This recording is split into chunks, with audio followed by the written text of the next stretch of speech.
My name is Mike. What I'm telling you happened 2 years ago. Out of the blue, my wife said, I want to go on a vacation. This one sentence would later become a much bigger issue that would shake up our entire family. I couldn't even imagine it at the time. My wife's name is Kate. We got married 5 years ago and had a son and a daughter. I was so busy raising our child that I certainly didn't get to travel as much as I would have liked. Unexpectedly one day, my wife said, Come on, I want to go on vacation. Yes, but we have a kid we have to keep an eye on. I said, How about we just relax at home? This is the only time I can do this.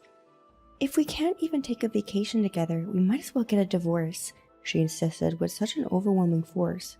I had no choice but to talk to my parents. They agreed to come along as babysitters. To be honest, my parents might have wanted to go on a trip. I couldn't deny that. Anyway, it would be a little easier if my parents would come with us. But then my wife said, Why don't my friends, another couple, come along too? My wife's friends were people I knew well, so that wasn't the problem. But somehow, by casually agreeing, we ended up adding our parents, my wife's friends, and their parents to the family trip. Such a difficult situation. We're all very close family friends. The big group was like a school trip. It's not that bad, but it was my responsibility to book rooms at the destination. Finding a hotel with enough rooms available for the number of people on the trip was quite difficult. We ended up with 10 adults and 4 children, for a total of 14 people on the trip. It was a lot of fun being on the road. The 5 of us with licenses took turns driving. In the car were a bunch of nice adults who were as excited as though they were kids again. I've never laughed so hard at a game of I Spy. It may have been the first time in my life, but I was actually feeling a little uncomfortable at the time. I don't know what it is, and I don't know when it happened, but my wife and wife's friend husband, Kent, were strangely close. She was so lovey-dovey with him that I wondered whose wife she really was. It was my wife's friend, Emma, of all people, who was first to speak up about the strange situation. Hey, why do you guys keep sticking together? What? Really? I don't think that's true. No, you two seem strangely close. Don't you think so, Mike? Well, to be honest. Hey, Emma, why are you getting so worked up? I'm not. If you guys want to flirt so much, then go ahead and do as you please. So you're giving me permission? Fine, then I'll flirt without hesitation. Hey, let's just forget about it. My wife and her friend's husband were so caught up in the moment they didn't even notice. At that time, all the adults except for those 2 fools and the children recognized the huge negative energy coming from Emma. My father, who was driving the car, saw Emma's face in the rear view mirror. He shouted behind him, Come on, settle down, you guys. I told them, If you guys keep sticking together, Emma will be in a bad mood. Oh dear, and Mike is as tense as ever too. Let's just try to enjoy the trip. Yes, Mike's killing the mood as well. No, it's not my fault. You guys are making Emma feel uncomfortable, that's why. Even the children, who are 3 to 5 years old, can sense that Emma's mood is affected. Why can't you 40-somethings read the air and just be quiet? I'm just saying, I don't understand it. The tense mood continued until we arrived at the hotel. Even though everyone was rowdy earlier, the atmosphere now seemed like a funeral. Even in this situation, my wife and her friend's husband were still being lovey-dovey, flirting away. I'm not jealous or anything. The inability to read the room really ticked me off. Even though the atmosphere was bad, I thought going to the pool might make it disappear and lighten up the mood. After putting my luggage in the room, I immediately proposed going to the hotel pool. Everyone was surprisingly in the mood to go, which was a bit of a relief. We played in the pool for a while I was giving the children juices to drink. My wife and her friend's husband were whispering at the entrance of their restroom away from the pool. When I looked where they were pointing at, there was a sign that said, Private beach ahead. As it turns out, this hotel also has a private beach, and it was possible to get there from the restroom. But recently, I think it's written in the hotel guide that you are required to wear a swimsuit, even on the private beach.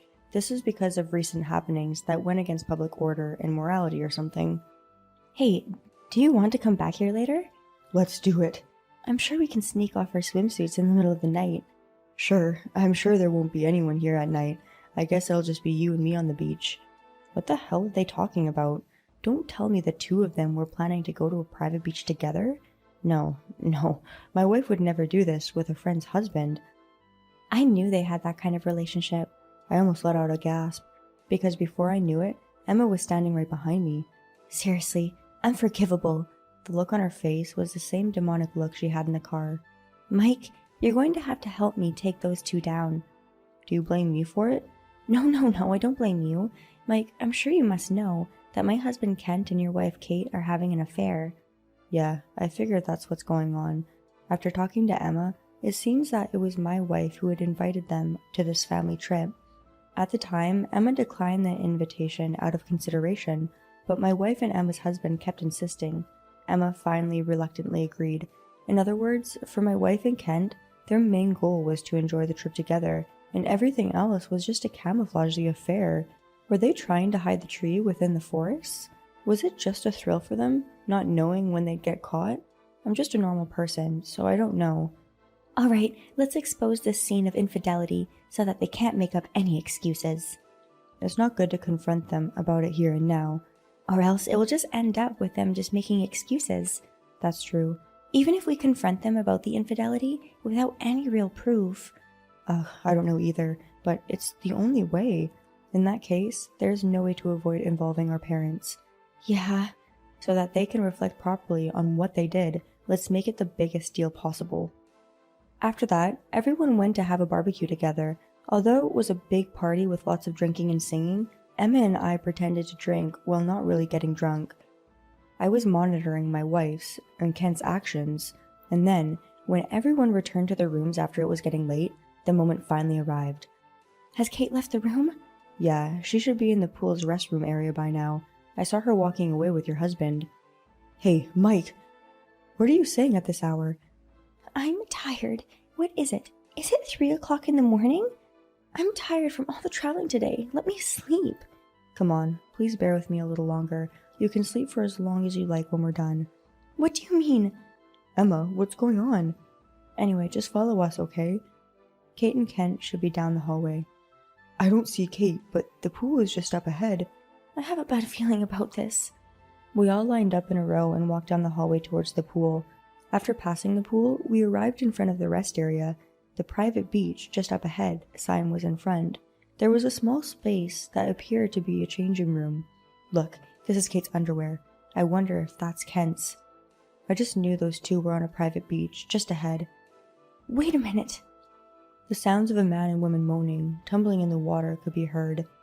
Hey, that's Kate's voice. That son of a bitch. He betrayed my Emma. I won't allow it. Let me take care of it now. Before we get to that, let's collect some clothes here. I managed to claim the bloodthirsty parents and retrieve the strewn underwear and clothing. They were probably on a private beach having a go at each other. After making sure they could not escape, we conspired another raid. Who's going first? I'll go first. I think we should let Mike and Emma take the lead here. We'll hold them off so they don't get away. I suggest you take this opportunity to give those idiots a good beating. I understand. Well, then Emma, let's get right into it. Yes. Let's do it. We opened the door to the changing room and stepped right out onto the private beach.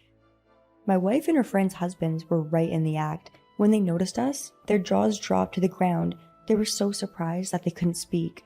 Oh my goodness, I'm so sorry to interrupt your fun. You must be drunk. Get back to sleep. I've been drinking non-alcoholic beverages all night. We looked drunk, but it was all an act. An act? Emma, calm down. This is not what you think. Oh, what should I think? You two were having so much fun. I knew you two had a thing for each other. Then the two of them gradually started to distance themselves from us. Kate, this can't go on like this. Let's escape now from here and make plans for the future somewhere else where we can all calm down. I understand. It seems like they were whispering something to each other. Nonetheless, both Emma and I were calm. After all, we had their clothes in our hands. Let's run to the dressing room, take your clothes and run outside of the hotel. Until we get there, let's scatter in different directions. Be careful not to get caught by Mike and the others. With a bang, Kent reached the changing room first, and hurriedly opened the door to the changing room, but what awaited him outside was their parents. My wife and Kent looked stunned. Hey, where are you two running off to? Dad! Kate, what is the meaning of this? Come, sit down right now.